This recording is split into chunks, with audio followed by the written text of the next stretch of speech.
Peter and the Wolf, a musical story by Serge Prokofiev, illustrated by Frans Haacken. Listen for the characters of this story. Peter is represented by the violin, the bird by the flute,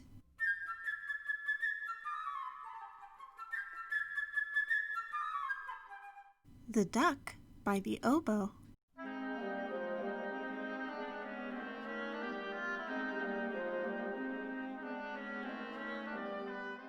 the grandfather by the bassoon,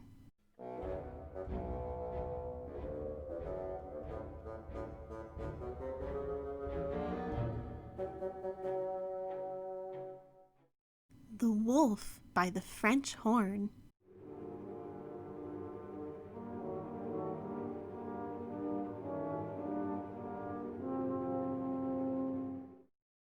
the cat by the clarinet,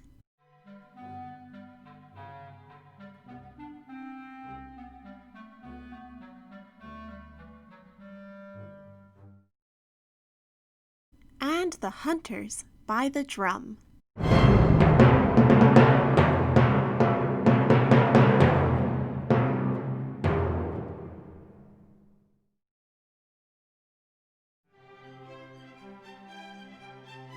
Early one morning, Peter opened the gate and went out into the big green meadow.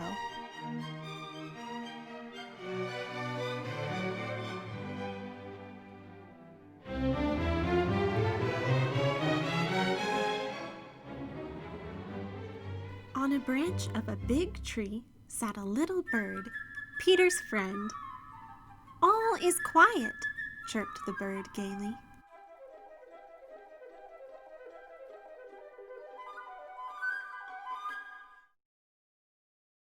Soon, a duck came waddling around.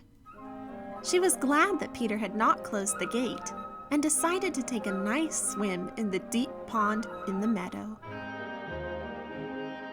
Seeing the duck, the little bird flew down upon the grass, settled next to her, and shrugged his shoulders. "What kind of bird are you if you can't fly?" he said. To this, the duck replied, "What kind of bird are you if you can't swim?" and dived into the pond. They argued and argued, the duck swimming in the pond, the little bird hopping along the shore. Suddenly, something caught Peter's eye. He saw a cat crawling through the grass. The cat thought, "The bird is busy arguing. I'll just grab him." Stealthily, she crept towards him on her velvet paws.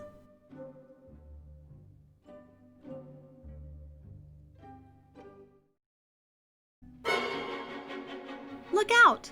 shouted Peter, and the bird immediately flew up into the tree.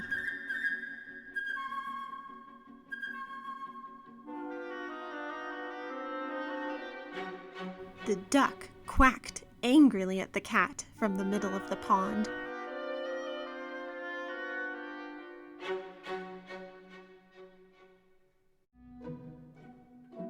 The cat crawled around the tree and thought, "Is it worth climbing up so high? By the time I get there, the bird will have flown away."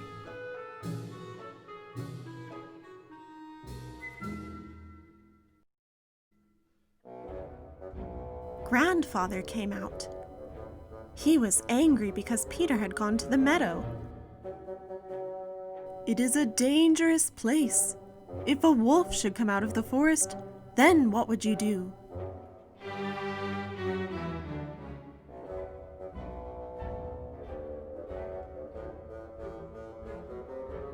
Peter paid no attention to his grandfather's words. Boys such as he are not afraid of wolves. But grandfather took Peter by the hand, led him home, and locked the gate.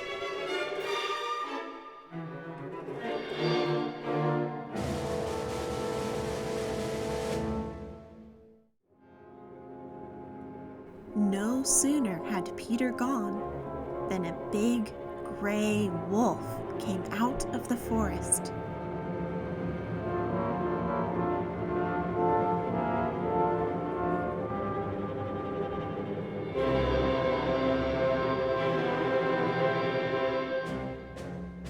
In a twinkling, the cat climbed up the tree.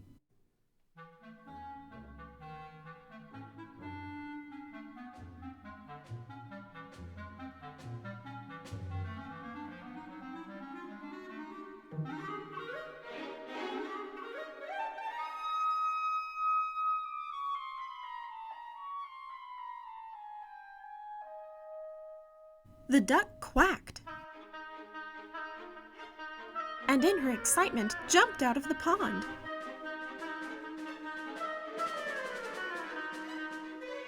But no matter how hard the duck tried to run, she couldn't escape the wolf. He was getting nearer and nearer, catching up with her.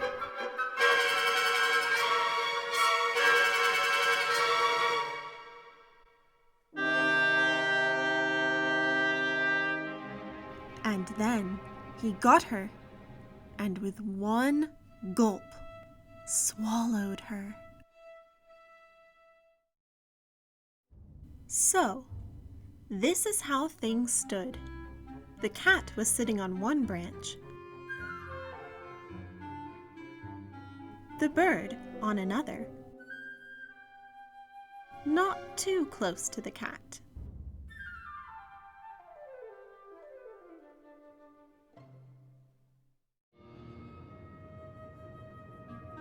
And the wolf walked round and round the tree, looking up at them with wicked, greedy eyes.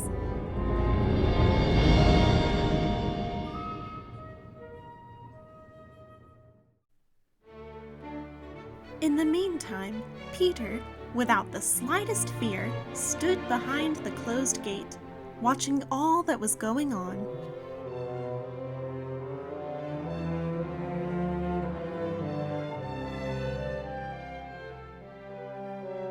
He ran home, took a strong rope, and climbed up the high stone wall. One of the branches of the tree around which the wolf was walking stretched out over the wall. Grabbing hold of the branch, Peter lightly climbed over into the tree.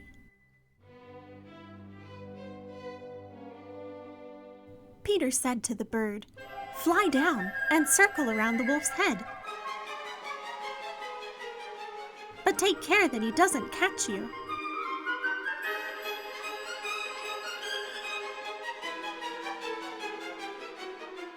The bird almost touched the wolf's head with his wings.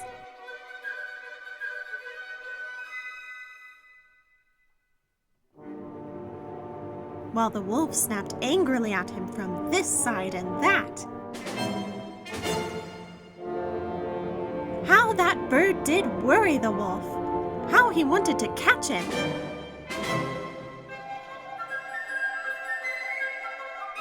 But the bird was cleverer, and the wolf simply couldn't do anything about it.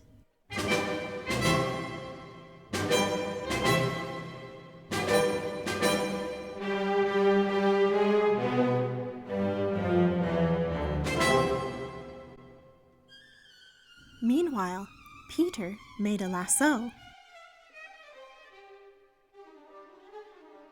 and, letting it down, caught the wolf by the tail and pulled with all his might.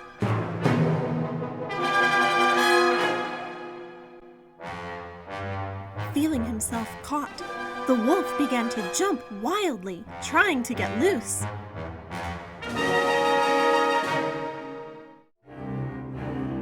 But Peter had tied the other end of the rope to the tree. And the wolf's jumping only made the rope around his tail tighter.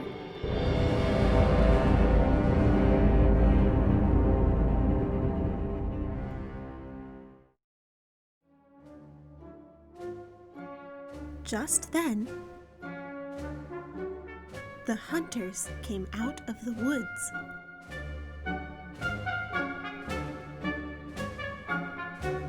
Following the wolf's trail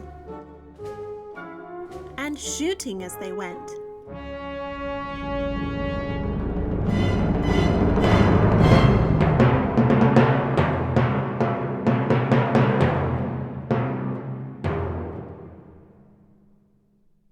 But Peter, sitting in the tree, said, "Don't shoot! The bird and I have already caught the wolf. Now, help us take him to the zoo."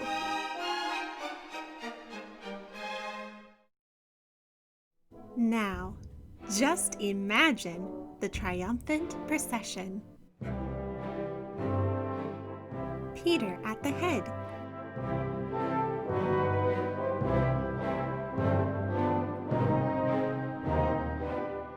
Followed by the hunters, leading the wolf.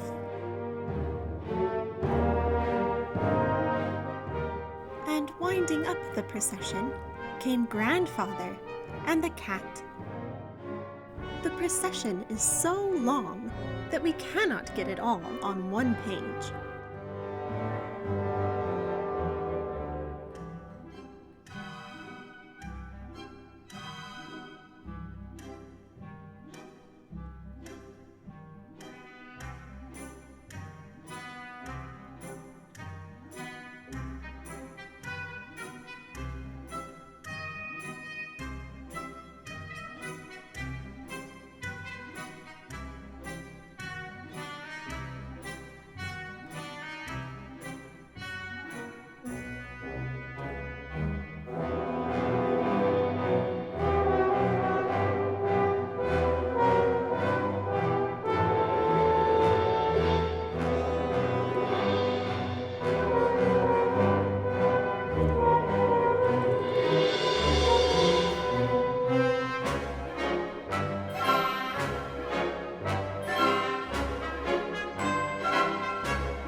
Grandfather tossed his head discontentedly.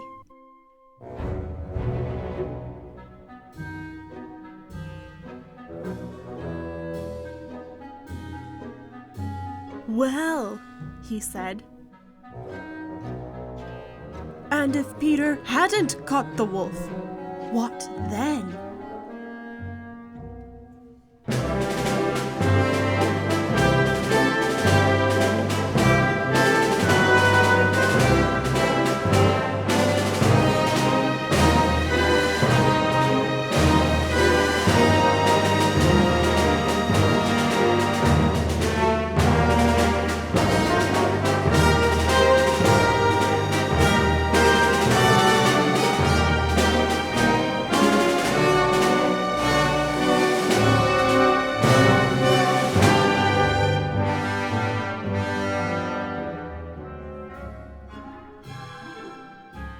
Above them flew the bird, chirping merrily.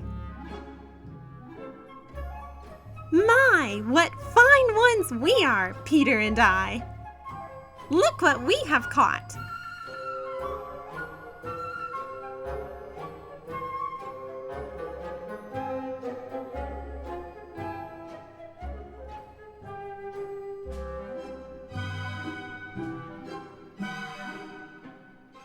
And if one listened carefully, one could just hear the duck quacking inside the wolf.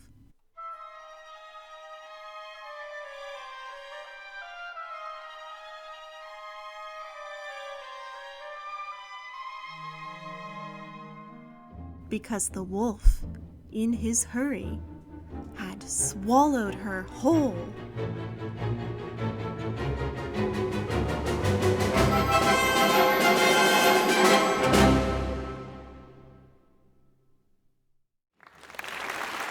Bravo!